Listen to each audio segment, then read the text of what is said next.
పూర్ణథేరుడి ప్రసిద్ధ గాథ వెనుకున్న కథ గురించి ఇది ఒక చిన్న విశ్లేషణ. మనకు ఈ కథ బౌద్ధ వాంగ్మయం నుంచి దొరికిందనమాట. అసలు దేని గురించంటే, ఒక గొప్ప లక్ష్యం, దానికోసం చేసిన అపారమైన కృషి, ఆ తరువాత చివరికి జ్ఞానోదయం పొందిన ఒక సుదీర్ఘ ప్రయాణం గురించి.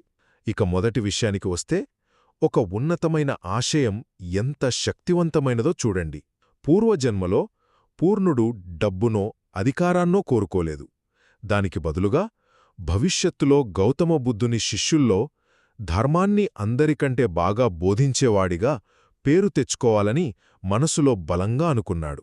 ఇక అప్పటి బుద్ధుడు అతని కోరిక తప్పకుండా నెరవేరుతుందని ఆశీర్వదించారు. ఇక రెండవది, ఆ సంకల్పం ఎంత పెద్ద ప్రయాణానికి దారితీసిందో తెలుసా?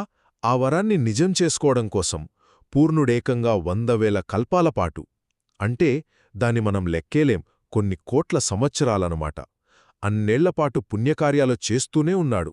అలా ఎన్నో జన్మల తర్వాత చివరికి గౌతమ బుద్ధుని కాలంలో మళ్లీ జన్మించాడు. ఇక ఆఖరిగా జ్ఞానోదయం. మరి ఆ తర్వాత ఏమైంది? పెద్దయాక అతను బౌద్ధధర్మంలో చేరాడు. చాలా కఠినమైన సాధన చేసి చివరికి అర్హంతుడు అయ్యాడు. అంటే సంపూర్ణ జ్ఞానాన్ని పొందాడనమాట.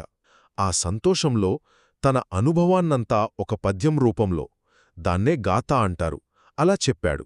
దాని సారాంశం చాలా సింపుల్. మంచివాళ్లతో స్నేహం చేస్తే ఉన్నతమైన ధ్యానస్థితిని పొందొచ్చు. చూశారా?